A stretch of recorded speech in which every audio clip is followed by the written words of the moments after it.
to reclassify 85 Attunga Avenue, Kiama Heights. Mr Mayor. Councillor Brown. Mr Mayor, I move that we defer this matter until the process in which I moved at the November meeting last year gets a proper report back to Council. Is there a seconder for seconded? Councillor Steele. Councillor Brown. Thank you, Mr Mayor. Mr Mayor, this is a very important matter for this council in the way that we classify lands, and particularly to many residents in the Kiama Heights area. We receive in this report from the directors that a lot of submissions are declared invalid because a lot of those submissions were about access to East Speech, and a point of my motion in November was all about asking the landowner to the north of this block of land for a delegation to meet with her and have a report brought back to Council to actually determine whether we could find some solution to that access, whether it be by way of a temporary easement of some description, not necessarily taking away a land right for forever, but some way of trying to work out whether we could get some access through that lot of land to East Speech. To my knowledge, we haven't had a proper written report back to Council. I particularly would have liked to have been part of that delegation, and I've not yet seen a proper report brought back to Council, and that's why, Mr Mayor, I've moved that this matter be deferred until we get that report and we can hopefully see a way forward rather than go forward with the recommendations that have been brought forward tonight. Thank you, Councillor. Councillor Riley. Thank you, Mr Mayor. While I understand the sentiment of Councillor Brown's motion and agree that we don't have that documentation, I would like to foreshadow an alternate motion for this matter should this motion not be successful. Thank you, Councillor. Councillor Way. Thank you, Mayor. Look, I understand what Councillor Brown's saying, and I also have a motion that I'll foreshadow. But I'd like to point out that in what Councillor Brown said, then I've always indicated or said in Council that we cannot allow access to private property without at least the owner's consent. And as Councillor Brown pointed out, that apparently a lot of these submissions indicated that they were using that block for that purpose. Thank you, Councillor. Councillor Rice. Thanks, Mr Mayor. Look, I also appreciate Councillor Brown's sentiment in wanting to do this, and I recognise that we both feel that it would be a more valuable alternative for Kiama Heights to ultimately have access to the beach in whichever way we can arrange it. It might be a very expensive process in trying to get an easement if that's what we do. But I think that that possibility could continue over time, and there's another way forward tonight without deferring the matter altogether tonight. So I think that rather than supporting Councillor Brown's motion, I'd prefer to look at an alternate option. Councillor Sloan. Mr Mayor, I think it may be a question for you. One of the speakers tonight, and from the way that Councillor Brown put his motion forward, has there been a delegation meet with the property owners to the north? And I don't know what you could say publicly. Can you advise us what the outcome was? There was a single person delegation, me, and I had a private conversation with the owner, and the response was a negative response as far as providing access through. But as Councillor Brown has said in his motion, that perhaps a delegation, including a councillor, a representative and council staff, to review that may be in order. Councillor Steele. Thanks, Mayor. Mayor, although I second Councillor Brown's motion, I'm not happy with it. I just feel that if we don't make a decision tonight, the residents there, the 200, I think there's 200 names on your list, 400, they're sitting in limbo because they don't know whether they're going to get it or they're not going to get it. I think we should make a decision tonight. In my opinion, that land there, as I said earlier, is probably the most valuable land in Kiama at the moment. And I don't know, there'll be, in the future, they'll all have views. There's going to be 50 to 100 houses go on that land. There's hardly any cows on it for a start. Now, when that happens, you're going to need an access of some sort to get to it. If this goes on the market, I believe the East family would pay a fortune for it. They might not hear me say that, but they won't let it go. They'd be silly to let it go for whatever it's worth. That land there, I think, in the next couple of years, will be developed. And I just feel that we've just got to keep that open. They've got a lot of ideas, Aboriginal ideas and everything for that land. I think we should say, hey, at this stage, leave it as it is. And just let them play with it, and they're prepared to cut it. They've got a committee. They put a lot of work in it, but not to make a decision tonight, that's unfair. They're just going to be sitting there saying, what's going to happen? Okay, so you're suggesting we make a decision on speculation that maybe sometime in the future that land may be developed in the East Block. Yeah. Councillor Way. Yes, Mayor, just a question.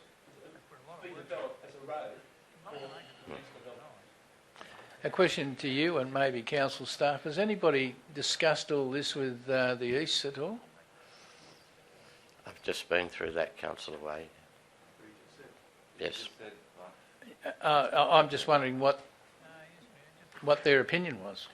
Their opinion was that they would not condone a public access through their property where the cattle are running. Thank you, Mayor. Okay. Wow. Okay. So at the moment we have a motion before us, and can we see that motion?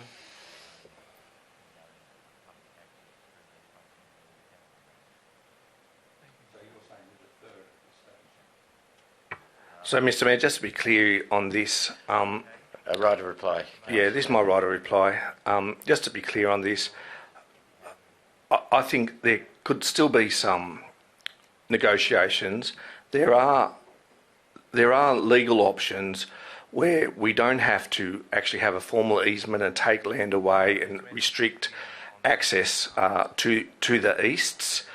We can keep that land in our ownership, where Councillor Steele is quite correct that we can, use that land, having the steering committee of the Kiama Heights residents, and our council staff can negotiate with the Easts to maintain options for all parties in a future date, and try and create a win-win for all parties, protecting the liability of the Easts, providing access, because just across the road there really is a path through that park to nowhere at the moment. For the Kiama Heights residents, they can use that land for a park, for a garden and the like. I think we can do some extra work here to try and create a win-win for all parties, and seriously look at some proper outcomes and some proper options without locking anyone into anything at the moment. All other options are seriously locking people into positions which we don't need to do until we actually properly explore some of these other options from a legal point, rather than just one person talking to another. And I think until we have those conversations, we haven't properly explored the process I tried to get in the November process that I moved then. I encourage people to at least explore this option before we lock into one of these. Thank you, Councillor. You have the motion before you. Those in favour of the motion, please raise their hand. Those against? I declare the motion lost. Councillor Riley, you have a foreshadowed motion. Thank you, Mr Mayor. Yes, I do. And that motion, if it can go up on the screen there,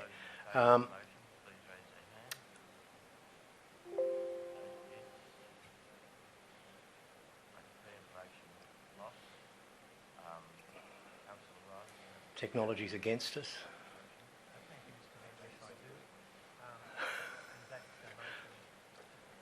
Okay, that Council not endorse this planning proposal to reclassify the land and to give the right to create a recreational area on the land, which would have a very similar effect to Councillor Brown's motion, I should think. And if I can get a seconder, I will give three pretty considered reasons why we should do that. Councillor Rice. Councillor Rice has seconded. I have seconded. Yep, go ahead. Thank you. Look, the three reasons that I have for doing this, one is historical, one is procedurally, and one is practicality. Historically, the land is community land and was provided to the council as a park in 1959-60. In 1959, planning laws were so less complicated than they are now. A large subdivision was planned. A certain ratio of lots were used to be public gardens and recreational space, and this is one of those lots. I had a conversation with former Mayor, General Manager and Town Clerk Brian Petula, who verified that this was the case and reinforced the correctness of his letter that appears in the confidential addendum. This is also verified, and I have the deed, and I'll be only too happy to email this through to staff, that clearly clarifies that this land was meant to be a public reserve. Procedurally, look, from lost letters of notification to residents to an 8-minute public hearing that seems to go against the Department of Planning and Industry and Environment's official practice note, to missed details of meetings called as the reason for deferment of this matter in 2020, to a report that says all submissions mentioned access to the beach when in fact only 79% of those submissions mentioned that. The vast majority did not say that. I think the reasons from a strategic... To reclassify land, we need to give reasons that are from a strategic planning statement, a strategic study or report. We don't have that. We have a recommendation from an advisory committee of which I chaired, and sadly we made the mistake of not involving the community at the outset, and that was pointed out in the report and is quite correct. So we don't have those strategic reasons to reclassify this land. Practicality. The one reason given to sell the land in the report is to say that we don't need the land, we want the money. The community says we want the land. Now, we've seen that we have insufficient land for recreation, yet we seem to have sufficient money. We seem to be doing okay. We have around $40 million in reserves and so on.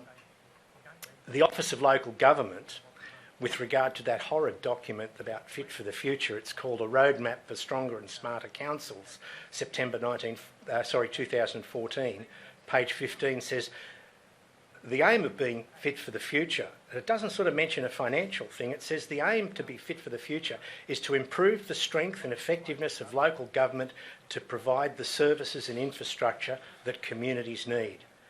The communities' need and their want is very clear. They want to keep this land as recreational, and that's how it was meant to be historically. So that's my point, and I would urge councillors to think of those considered reasons and to keep this land as it is, but give the right to it, as our LEP says, to be turned into recreational land. That is a use that can be approved with consent. Councillor Watson. Councillor Riley, can you turn your microphone up, please? Yes, through Chair. Just the director, if I could. In that motion, then, I just want to clarify something here. It says retaining the existing R2 low-density residential zoning. So does that actually say that down the track another council come in and change this decision, or are we locking that into... It's just how I read that, it says not endorse, and then it says retain the existing low density residential. I just sort of need clarification from. Councillor Riley. Councillor Rice, can you turn your microphone on? The land is classified as community land currently. It can either be classified as community land or operational land. There is a zoning on that land which is R2, low density residential, which in our LEP it says that low density residential land can, with consent, be approved as recreational space. So it still just keeps the same zone if it's operational or community? Correct. Yes. No, it doesn't. What I'm saying is if we keep it as community land, as it is at the moment, we can quite legitimately make it recreational land as well as the R2 zoning. It's not in conflict. It is a permitted use of that land according to our LEP. Thank you for that. Councillor Rice. Thanks, Mr Mayor. I'd like to speak in favour of the motion. And in thinking about this, the history of this site's acquisition and how the classification and zoning came about generally has reflected a passive approach by council and also an inability to consistently recognise its status and relate this to the residents over time. And the initial process adopted, which was that of elevating the recommendation of the Long-Term Financial Planning Committee without first appreciating the community recognition and usage of the land, was quite presumptuous, with the community perspective only now becoming known and able to be factored into decision making. And then as it progressed, the communications around process and the intention regarding this land have been fraught with difficulty, and multiple misunderstandings have unfortunately resulted. And only recently, now that there's some information regarding the sufficiency of community land in Kiama Heights has become available, this seems relevant information in making decisions about this land, particularly in regard to Kiama's proposed recreation and open space strategy. And so thinking these three major reasons, putting them together, I think this means that council's not really in a position where making a decision to rezone from community to operational land seems appropriate at this time. Thank you, Councillor. Councillor Way. Yes, I'm just wondering with this motion, how would that prevent access to East Beach to private property? Same as it is. Nothing happens. I believe the Director of Planning... No. All right. Councillor Way. Councillor Brown. Thank you, Mr Mayor. I like the intention of this motion. My issue, Mr Mayor, is points 1 and 2. I don't mind point 3, in that I have a very high regard for the Kiama Heights residents group, but I am just concerned with the responsibility of them throwing the maintenance of that land to them and the planting of shade trees on that land. Could we maybe discuss that council, in consultation with the Kiama Heights residents group, come up with a plan of management of that land, rather than throw to them maintenance of that land, and then between council and the residents group, we work out actually who does what. So further, that Kiama Council and the Kiama Heights residents group determine a plan of management for that land. Okay. You happy to make that change, Councillor? Yes, Mr Mayor, I am, and I think a consultation is appropriate in this matter, considering that council has never maintained this land. It's been looked after by these people since the 50s, but I think that we should formalise it by negotiation. So I'm happy to say the maintenance of the land should be negotiated with the Kiama Heights resident group. rather than delegated authority.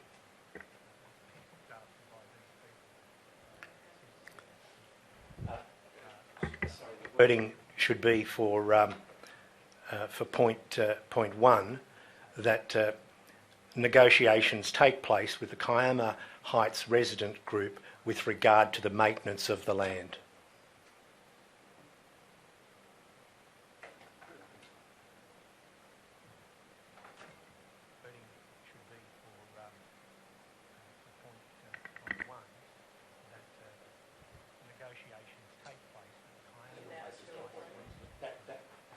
Yes, that replaces dot point one. Still two and three. Two and three.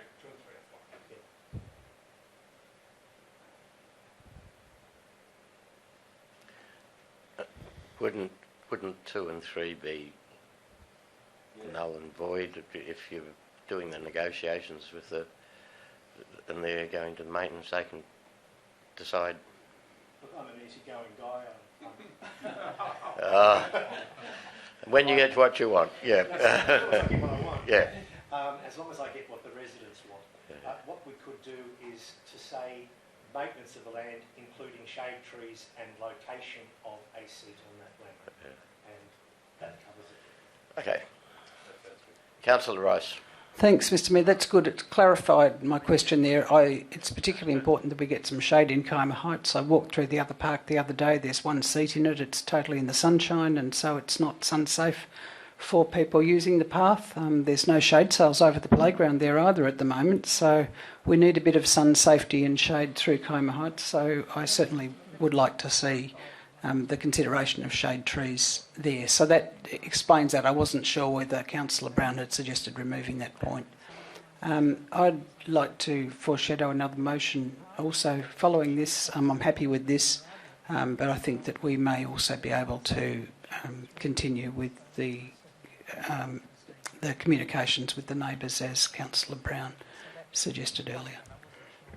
Councillor Watson. Yes, through you, Chair. Just to the responsible director, do we have a template for what we're proposing to do here? And is there any, I know this is on notice, but do we, in other of our parks, do we have a coexistence with the neighbours or a community group to run them? I understand that the Kiama Gardens up at Blue Haven, I take it that must be sort of some template we look at. Yeah, well, this isn't a Lions Club though, this is a community group. I just wondered, I know it's a short question, but I just wondered, do we enter into these, or have we entered into these agreements? GM. Through you, Mr Mayor, generally it is an unwritten discussion between relevant staff and interested neighbours, where neighbours will quite often support the maintenance of parks at the back or adjacent to their houses. From a neighbourhood pride perspective, I'm not aware of a formal agreement.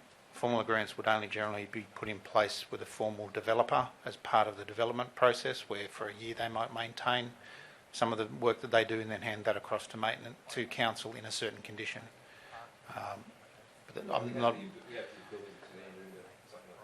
I think we can definitely have a conversation. Whether the word negotiation suggests a formal agreement, I don't think that would be where we would generally end up. But a discussion and an understanding around things with that, the community group, very happy to enter into those conversations. Councillor Rice. I'd just like to comment on agreements that are made with places like the Kiama Community Garden. If you're really going to formalise the Kiama Heights residents group to maintain the reserve, you would probably want them to become an incorporated association, and then insurances would be covered in that. So that's an option. It maybe isn't necessary immediately, and it's something that's worth council discussing over just how much formality they want to have in this agreement with the Kiama Heights residents group. Thank you. Councillor Riley, you have the right to reply. Thank you, Mr Mayor. Look, I think that this has become a very significant matter in our community. I think that we need to, it's given us pause for thought with regard to our procedures, but let's make it clear that this land is community land, and we are dedicating it to that purpose. and that's it. Thank you. Thank you. You have the motion before you. Those in favour of the motion, please raise their hand. Those against? I declare the motion carried.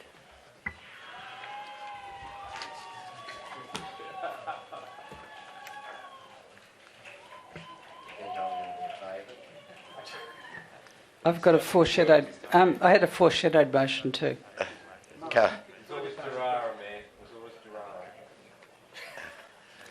Councillor Rice. And I haven't sent it in because I've just composed it at the time because I think it's still open over time.